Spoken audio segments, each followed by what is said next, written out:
I got so many fake friends. Oh my god, I hate them. I spray them with my ray gun and take one vacation.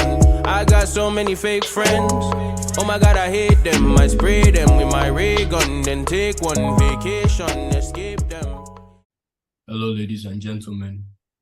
I am your host, Gregory Emeka Ilukwe.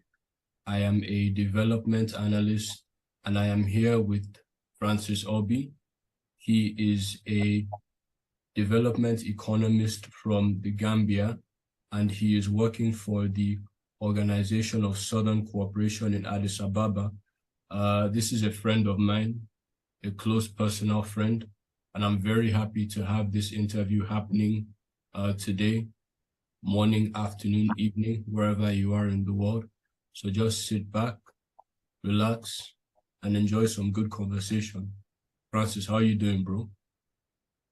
I'm doing well, thank you. It's been a while since we met in Nairobi a couple of months back. Yeah. But thank you. Thank you for the welcome. All right, now, so the people are waiting. So without further ado, let's get into it. So I've known you for almost 4 years now, but what we want is for the audience to know you. So from the start of your career until now, tell everyone who Francis Aubee is and how your journey so far has shaped you.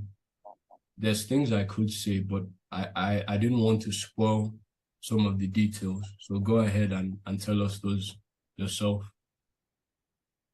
Sure, thank you, Greg. So my name is Francis Aubee, as you've mentioned, and I am a development economist from the Gambia.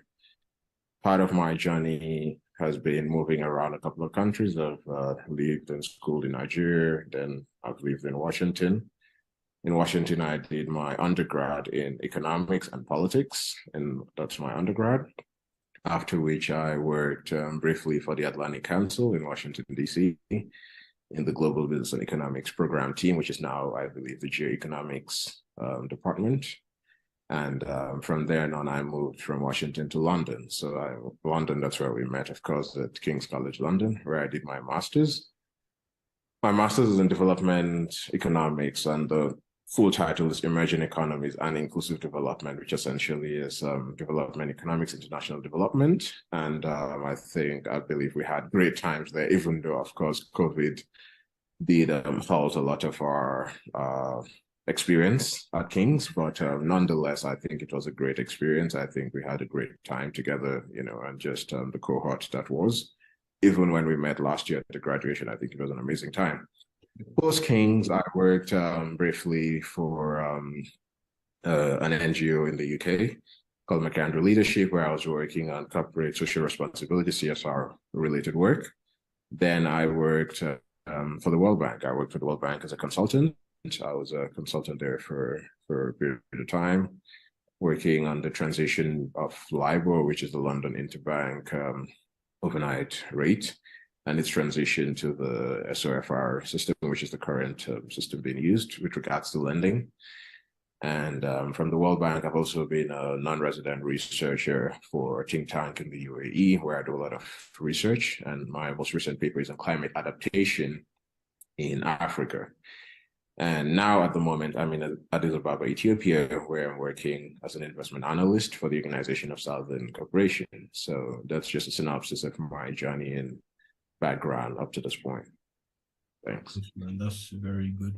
But now I want to zero in on something you said, because there's something you forgot to mention. You didn't just work for the World Bank. This guy is trying to be humble. You wrote a prize-winning blog for the World Bank.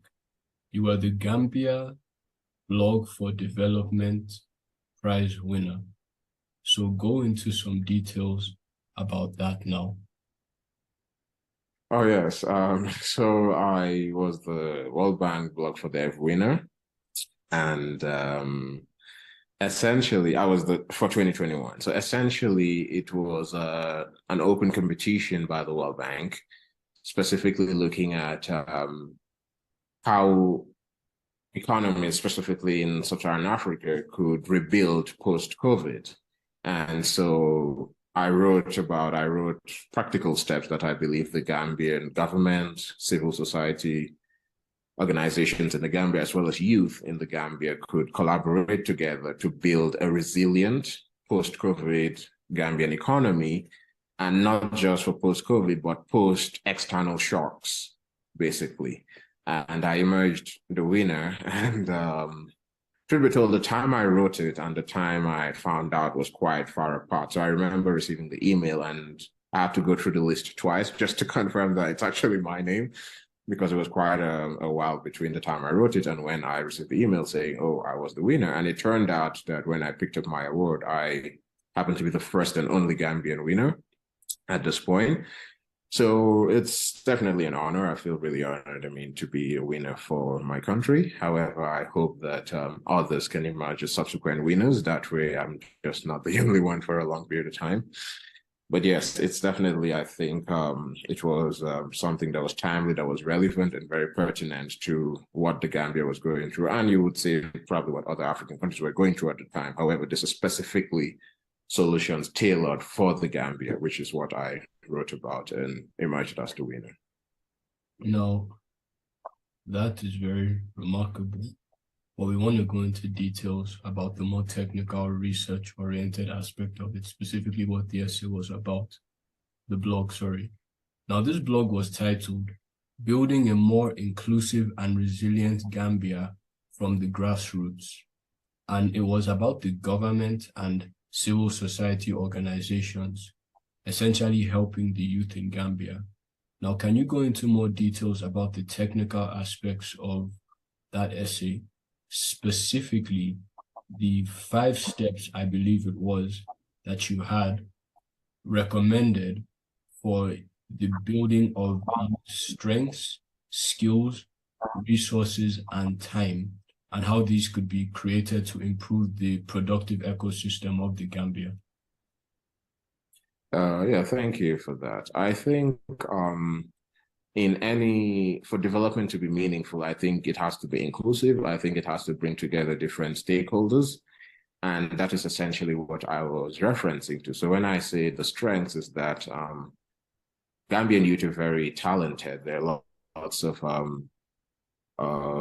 resourcefulness that can be made useful by harnessing these different individuals coming together to build together. As they say, the sum of its parts are greater, in this case. So when you have so many talented youth, the strengths, I think, is one thing that the government and CSOs can harness and should harness. So that was one of them. The second, with regards to skills building and skills acquisition, I think it's very fundamental that human capacity is enhanced. Human capacity in various sectors. So in the entertainment sector, in the health sector, in the field of, say, even athletics, as long as the skills are being harnessed, I don't want to see the talent, the skills of youth being wasted. And when I say wasted, 1, because they don't have the opportunities to do so, 2, because there's just not the right environment for them to thrive in. Because you can have skills, you can have talent, but if it's not the right environment, it gets stifled, as we've seen many a times in the past across different societies. So I think the way that skills could be harnessed is, let's say, through various skill centers, vocational centers, and centers that are targeted at specific skills that we need. It's not just enough that people have, say, maybe degrees or certificates, but can these skills transform the Gambian economy? Can they transform into productive capacity? How can we boost our economy? How can we boost the living standards of people with endogenous skills, endogenous technology, something that we create for ourselves? So I think that's where the government and CSOs can come in and harness the skills that's there. I think another one was resources. I think the Gambia, yes, it is a small country, one of the smallest in mainland Africa. However, I think our resource being our people means that a lot of investment has to be done on our people, in regards to being informed. And part of why I mentioned being informed was with regards to the COVID pandemic. Information came in bits and pieces, and there was lots of misinformation and disinformation at the same time. So I think if you want to build your resource, people have to be informed. They have to be informed about what's going on, what's happening, what will happen, be it through something that's being led by the government or CSOs. I think it's very, very important. And I think youth can be used as the forefront of that by either if you want to do it from a very traditional point of view of door-to-door information sharing, information spreading. If you want to do it with the more modern tech-savvy way in terms of through media channels, social media channels, it's very important. But the resources, which is the people, have to be brought along. You cannot develop without bringing the people along. Who are you developing for? So I think that's why I mentioned resources being a very important one. And the Gambia has an abundance of human resource which should be tapped, which should be harnessed and developed. And I think moving on from that, with regards to time, I think time is of the essence. I think the Gambia, like many other countries in the sub-region, are moving in a very digital era. So I think CSOs and the government should not waste the opportunity, should not ignore the opportunity of time to build a digital ecosystem, and with youth at the forefront. So what this means is that digitalizing even the way government operates, the way government provides services, that is very, very important. You're in the fintech area, you understand the importance of digitalization. It bridges boundaries, it creates access to new frontiers. So I think the time is very, very essential, because once you miss an opportunity that is there, you don't know when next is going to come. Sometimes it doesn't come, and then you lag behind. Then you need to go spend another 10, 15 years learning, or sometimes even longer, and that's a whole generation lost. So I think the time is of essence for CSOs and government to come together and see how they can bridge the digital divide, improve digitalization in terms of government delivery, service delivery, and access, and also just with regards to building the capacity, technological capacity of youth in the Gambia. So I think these were just some of the key things I was trying to get at, and perhaps once you read it, you'll get a bit of sense of what I was trying to get at with regards to the essay, the blog. But yes, so I think those are the key points. Nice. Very good summation of that. But we also can, and I'm very glad you mentioned productivity as well, because what you'll find is that, and it seems like from the way the ecosystem is going, we're moving past this. But regards to the development sector, when it comes to interventions to aid any group, be it the disadvantaged groups, if you will, what you'll find is that for a while, the focus was on essentially providing some sort of resource or service, if you will, not providing productivity itself. I think it was some African Leaders Forum that I was watching on YouTube. I forget the exact forum it was, and I forget the exact leader that said this, but it was something along the lines of the best social protection you can give someone is a job, and a productive job. And in the most ideal scenario, that reciprocates into them being a service provider for other underprivileged people. It does, doesn't it? So what you'll find is that, that's why I'm very happy that you touched on it from that perspective. It seems like what you were writing was an essay of enablement of how the relevant parties in the service, including the youth themselves, and enable their productivity. Right. No, definitely. I think creating an enabling environment is very, very important. And I think creating a job, and not just any job, like the leader must have said, but creating a job with productive capacity, with a multiplier effect, is very important, because that way, in the event of, say, external shocks do happen, with the productivity that they're able to gain and the skills that they have, they can transfer it to another job, to another sector, without having to be unemployed for a long time. But as we saw, for example, with COVID, what happened was that there wasn't too many of these productive skills, productive capacity. So as COVID came, lots of jobs were made redundant. and some never came back, even as, economies have recovered, some never came back.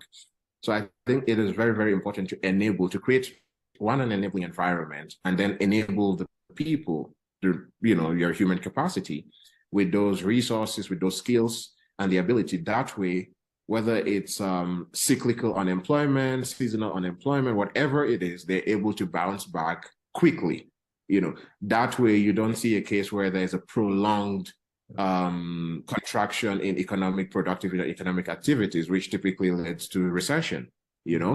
In that case, it might be for a short period of time, but then it's able to bounce back faster because people have these skills, this ability, this technology, and the environment is there. So I think that is very, very important, because if you prepare ahead of time, when an external shock happens, you feel less of it compared to being unprepared, which COVID showed us, those who were prepared prior and those who weren't at all, even though, of course, it was a big shock for the global economy, but you could actually see in terms of the reaction to the pandemic. So I think it's very fundamental to have an enabling environment for youth and for the economy as a whole. And not just an enabling environment of opportunity, but an enabling environment of skills as well. And we could talk about this all Sure. day. Yeah, we could talk about this all day, but there's other items that we have to get to, because you did more research and more writing post-World Bank. My guy, it's as if you're a bookworm. It's as if you're a bookworm. It's as if we have to take those books away from you. But before we do that, we have to get into those other ones. Because after the World Bank, you wrote some stuff for Trends Research and Advisory. You wrote about, and I'm going to pick out those specific essays so you can talk us through each one of them.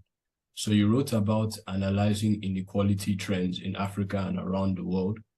You wrote about strong and effective institutions as a key to emerging economies and the case for sub-Saharan Africa. And the third one you wrote about, which you talked on briefly, I think you mentioned it right at the beginning, was an African perspective on climate change adaptation. So now that we've gone over that specific World Bank blog, can you please take us through one by one those other essays?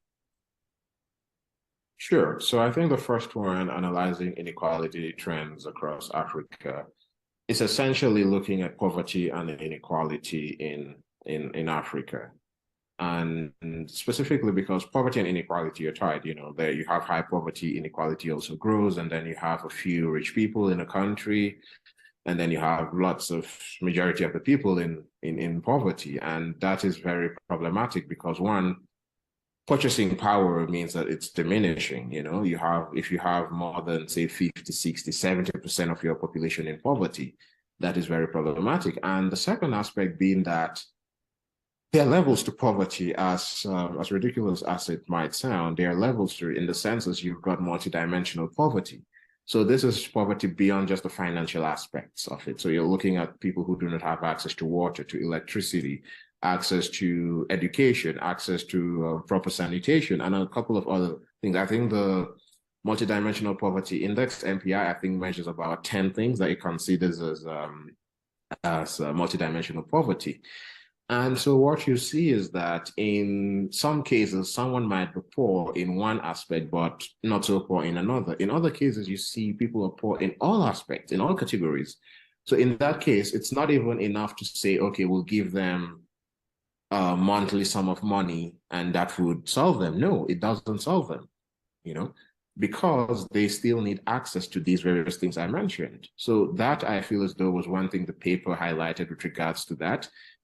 And looking at Africa in particular, with certain sections of the population being in multidimensional poverty, extreme poverty, it would take a lot of carefully curated policies that are specific to these various countries, various sub-regions, in order to tackle poverty. We have various goals and SDGs and things like that, which are designed to achieving these things. However, are we really achieving them? That's another question. So I think the trends, especially COVID, also really, pushed more people into poverty. However, we would have to look at the numbers of the data before and after, because even before COVID, extreme poverty was quite high, and COVID just exacerbated it into much more dire situation. So I think the trends don't show for positive reading. However, I think a lot can be done and a lot should be done by policymakers, relevant stakeholders, because if you just address monetary poverty, you don't address the other ones. And then, of course, in the issue of inequality, inequality doesn't just happen on its own. It grows over time.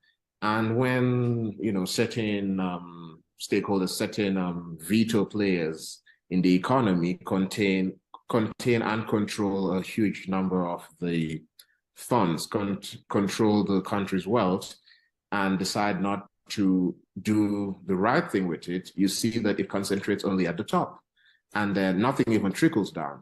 That's assuming you even believe that it gets to trickle down, So it's very, it's man-made. I would say it's man-made. I don't think it's a natural phenomenon that we cannot solve.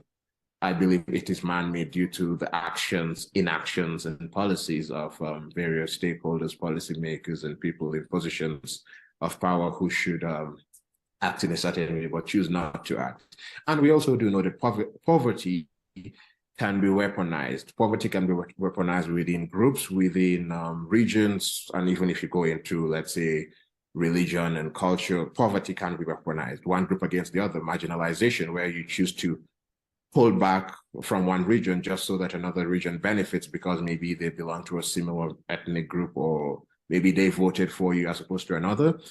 So poverty is definitely a man-made creation. So I think that's sort of what that particular publication was talking about. I got so many fake friends. Oh my God, I hate them. I spray them with my ray gun, then take one vacation, escape them. Been A1 since day one, so don't waste your hate on me. Can't take the weight from me. Focus on pay, homie. Real niggas, they know me. Respect my vibration.